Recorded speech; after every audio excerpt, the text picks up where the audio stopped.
Mesdames, Messieurs, peuple congolais, vous savez que le peuple congolais ne compte plus ni sur la communauté internationale, ni sur l'Union africaine, ni sur l'Union européenne et encore moins sur la France.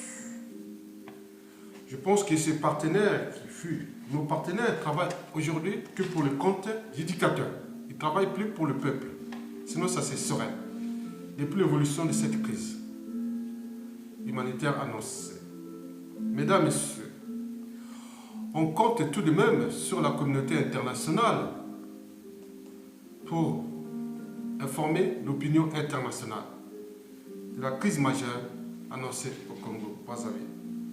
Cette crise électorale risque d'abord de créer un désastre humain, mais aussi déstabiliser toute la sous-région de l'Afrique centrale ou du bassin du Congo.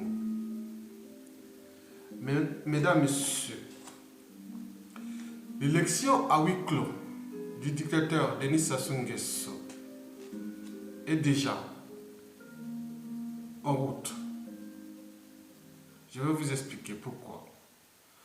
Donc, dans sa fuite en avant, le clan des barbares, qui est au pouvoir tyrannique à Brazzaville, va prendre des dispositions pour que tous les candidats à l'élection présidentielle illégale et illégitime du 20 mars 2016 puissent circuler librement sur tous les territoires nationaux, sauf pour le candidat Jean-Marie Michel Mokoko. Et pourquoi? Parce que Sassou Nguesso a divisé l'électorat congolais en deux parties. Le nord, c'est lui. Le sud, c'est ses dignitaires ou ses pseudo-opposants. Donc, l'arrivée de Mokoko dans la partie nord, bien sûr, ça pose problème à lui parce que c'était sa garde à manger électorale. Même si, majoritairement, les gens n'aiment plus ce dictateur. Dans la partie nord aussi, comme ça a été toujours dans la partie sud du Congo. Mesdames, Messieurs, le candidat Jean-Marie Michel Mokoko sera non seulement contraint de faire sa campagne électorale à Brazzaville et ne pourra pas se déplacer, mais en plus, le clan des barbares a l'intention d'instaurer un blocus hermétique autour de son domicile, comme en octobre 2015 dernier autour des domiciles des leaders de l'opposition politique. Mesdames, Messieurs, la décision de couper aussi le signal Internet a été actée. Notre discret pasteur milliardaire Yves Castanou, c'est un collègue, c'était un ami. On était en terminale ensemble, au lycée Karl Marx. Bon, c'était dans la même classe. Il est devenu milliardaire, qui gère les communications Internet. Voilà. Donc, le pasteur milliardaire fera le boulot avec des lectations. C'est-à-dire, l'Internet va bientôt être de nouveau coupé au Congo. Oui, l'Internet va être bientôt coupé encore au Congo. Vous savez qui s'éteindra lundi? Ce lundi 7 mars, ou mardi ou mercredi, bon.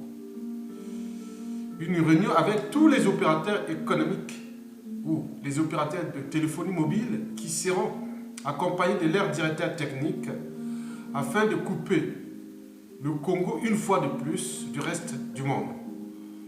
On vous demande de télécharger First Chat. On appelle ça First Chat. C'est écrit F-I-R-E Chat. Donc si vous téléchargez ça, donc vous pouvez connecter sur Internet sans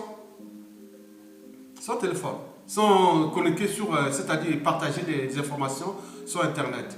Voilà, vous pouvez l'utiliser maintenant. Mesdames, Messieurs, en ce qui concerne la radio mondiale RFI, Radio France Internationale, la décision n'a pas encore été prise, mais je pense qu'elle ne sera pas tardée. Donc il n'y aura pas de communication internationale, c'est-à-dire pas de médias internationaux, pas de journalistes sérieux, pas d'observateurs étrangers, mais qui a dit que le Congo n'était pas un pays souverain. Voilà, on peut dire aussi ça, qui a le droit d'organiser des élections à huis clos. C'est lui-même, c'est son pays, ça lui appartient. Ça sont des choses à bout de souffle. Donc il utilise tous les moyens dont il dispose de l'État pour passer en force. Mais cette fois-ci, il ne passera pas, je vous rassure. Il peut faire ce jeu, mais bien sûr qu'il y aura une crise majeure, une crise humanitaire majeure. Il y aura des morts.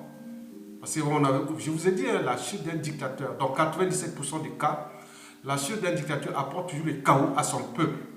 Donc tous ceux qui travaillent ou soutiennent les tyrans sont obligés de le protéger pour aussi éviter les chaos. D'où l'utilisation de ces coupures d'internet, des téléphonies, perturbations, flicages, autres qui sont en train de préparer. Mais, mesdames, messieurs, je voulais dire que Sassou Nguesso ne compte que 5% de l'électorat aujourd'hui sur tous les territoires nationaux. Il y a 4% au nord et 1% dans le sud. Bien sûr qu'il y a 95% qui est pour les changements et autres avec les vrais candidats. Mais lui va transformer ces 95% de refus en victoire. D'où les checkpoints, tous les moyens qu'il est en train de mettre pour empêcher que l'élection. Donc, mesdames, messieurs, vous savez que dans le discours de la servitude volontaire, Étienne de la Boétie l'avait pourtant dit que c'est nous qui léguons notre liberté aux tyrans. Il répond. Donc, c'est nous. Donc, Sassou Nguesso, c'est fini. Il se bat. C'est une question de vie ou de mort.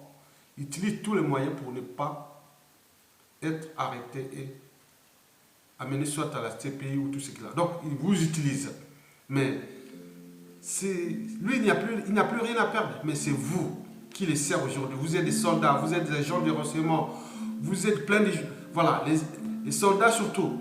Et les mercenaires, autres. Mais lui va partir. Mais comment nous allons gérer la suite après?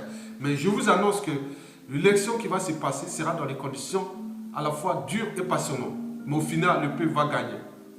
Au final, le peuple va gagner. On le sait. Parce qu'on ne détruit pas un peuple. Le peuple est souverain. Mais quand il y a un qui tombe, il y a un qui relève les défis. Donc nous avançons pas à pas vers la victoire totale.